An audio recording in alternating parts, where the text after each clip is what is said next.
Salut à tous, bienvenue sur Motwise Learn French. Quel plaisir de vous retrouver pour ce nouvel épisode super gourmand. Aujourd'hui, on s'attaque à un monument de la culture française. On va parler de la gastronomie et des habitudes à table. C'est un sujet qui passionne tout le monde. Alors préparez vos papilles, car on va parler de bonnes choses. Et pour cuisiner cet épisode avec moi, voici l'unique, le vrai épicurien de l'équipe, Léo. Salut Léo. Salut Alice, salut tout le monde. Ah, tu me prends par les sentiments aujourd'hui.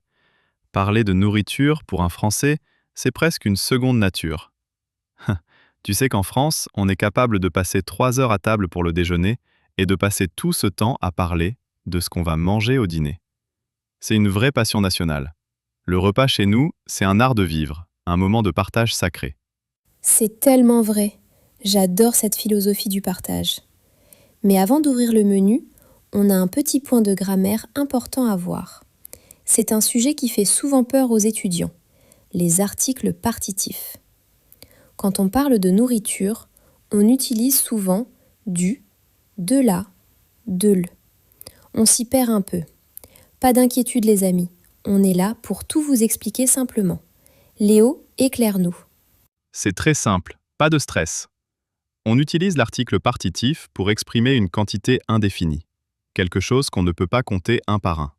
Par exemple, on dit « je mange du pain »,« je bois de la soupe » ou « je prends de l'eau ». Mais attention, si vous mangez une pomme entière, vous dites « je mange une pomme », parce qu'on peut la compter. Et si vous adorez le fromage de manière générale, vous dites « j'aime le fromage ». Facile à retenir, non? Le partitif, c'est juste pour une portion d'un tout. Ah, vu comme ça, c'est super clair. Merci Léo. Les amis, c'est votre tour de pratiquer dans les commentaires. Dites-nous ce que vous aimez manger ou ce que vous prenez au petit déjeuner en utilisant les bons articles. Par exemple, le matin, je mange du pain avec du beurre. Écrivez votre réponse maintenant. Et si vous aimez nos conseils, n'oubliez pas de laisser un gros pouce bleu. Ce petit like nous aide énormément à faire grandir notre belle communauté. Oui, donnez-nous de la force avec vos likes. Alors Alice, parlons un peu du rythme des repas en France. C'est très structuré. On a 3 repas principaux par jour et parfois un petit 4 heures pour les enfants. Le matin, c'est le petit déjeuner. Il est plutôt sucré. Du pain avec de la confiture, des viennoiseries comme le fameux croissant, un café ou un jus d'orange. Rien de salé, contrairement à d'autres pays. Oui, c'est très léger. Mais alors, le vrai spectacle commence au déjeuner, non ? J'ai remarqué que le repas du midi est un moment très important, même au travail. Absolument. En France, la pause déjeuner est sacrée. On prend le temps de s'asseoir. Un repas traditionnel complet se compose de 3 étapes. C'est le fameux triptyque. Entrée, plat, dessert. On commence par une petite entrée, comme des crudités ou une soupe. Ensuite, on passe au plat principal, souvent de la viande ou du poisson avec des légumes. Et on termine en beauté avec un fromage ou un dessert sucré. Et bien sûr, il y a toujours du pain sur la table. Le pain, une véritable religion en France.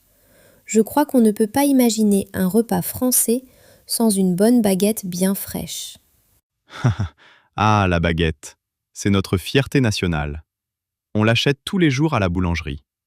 D'ailleurs, petite astuce de vocabulaire.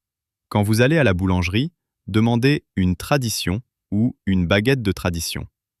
Elle est souvent un peu plus chère mais bien meilleure, plus croustillante avec une mie alvéolée. C'est le secret des locaux. Oh, super conseil. Je note. Une tradition, s'il vous plaît. Vous voyez, on vous donne les meilleures astuces ici. Partagez cette vidéo avec vos amis gourmands qui apprennent le français. Ils vont adorer l'astuce de la baguette. Et pour le dîner, Léo, est-ce que c'est aussi copieux que le déjeuner ? C'est souvent un peu plus léger, mais le rituel reste le même. On se retrouve en famille ou entre amis autour de la table. On discute de notre journée. C'est ce qu'on appelle la convivialité. Le repas est un moment social. On ne mange pas devant la télévision en vitesse. On prend notre temps, on savoure. Et le week-end, Le dîner peut durer des heures. On enchaîne les plats, on refait le monde, on rigole. C'est ça, l'art de vivre à la française. C'est magnifique! Mais dis-moi Léo, qu'en est-il des expressions idiomatiques liées à la nourriture? La langue française est riche en métaphores culinaires, non? Oh oui, on en a des centaines. On adore utiliser la nourriture pour exprimer des idées. Par exemple, quand on dit de quelqu'un qu'il occupe de ses oignons, ça veut dire qu'il doit se mêler de ses affaires. Ou alors, si une histoire est très simple, on dit que c'est de la tarte. Et si vous êtes de super bonne humeur, vous avez la patate. C'est drôle et très imagé. Les Français utilisent ces expressions tous les jours. J'adore! Aujourd'hui, on a tous la patate sur Motwise. Vous voyez les amis, la langue française est vivante et pleine de saveurs. Ne soyez jamais timide si vous confondez une expression ou si vous avez un petit accent. L'important, c'est d'essayer, de s'amuser avec les mots. Les Français adorent partager leur culture, surtout autour d'une bonne table. Ils seront toujours ravis de vous aider à progresser. Ayez confiance en vous. Tout à fait. L'apprentissage d'une langue doit être un plaisir, tout comme un bon repas. On savoure chaque mot, on fait des erreurs, on corrige et on s'améliore. C'est en forgeant qu'on devient forgeron, et c'est en mangeant qu'on apprend le français. Quelle belle conclusion culinaire! On a appris tellement de choses aujourd'hui. On sait maintenant utiliser les articles partitifs pour la nourriture. On a découvert le rythme des repas, l'importance de la pause déjeuner, le secret de la baguette de tradition et des expressions super branchées comme avoir la patate. Vous êtes prêts pour votre prochain dîner en France? Oui, vous avez toutes les clés en main pour briller à table. Continuez à pratiquer un peu chaque jour, écoutez nos épisodes, et vos progrès seront spectaculaires. Vous êtes de futurs chefs de la langue française. Magnifique!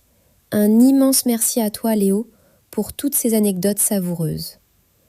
Les amis, si vous voulez continuer à vous régaler avec nos conseils linguistiques hebdomadaires, abonnez-vous tout de suite à la chaîne Motwise Learn French. Activez la petite cloche pour recevoir une notification dès qu'un nouvel épisode sort. On vous prépare plein de belles surprises.